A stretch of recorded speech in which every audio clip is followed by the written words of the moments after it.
বাবা বলতেন, আবেগে জীবন চলে না, আর নীতি কথায় পেট ভরে না। বাবার কথা তখন বিশ্বাস করি নাই, এখন বিশ্বাস করি। অনেক দেরি হয়ে গেছে, বাবার কথাটা বিশ্বাস করতে অনেক দেরি করে ফেলেছি। এমন এখনও অনেক মানুষ আছেন মনে করেন আবেগেই জীবন চলে যাবে। এই কথাটা যে যত তাড়াতাড়ি বুঝতে পারবে তার জন্যই মঙ্গল।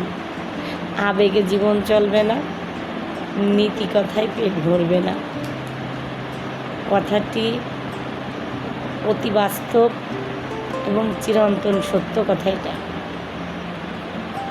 সকলের দৃষ্টিভঙ্গি তো একরকম নয়, তাই যে যেরকম বুঝবে সে সেরকম করবে।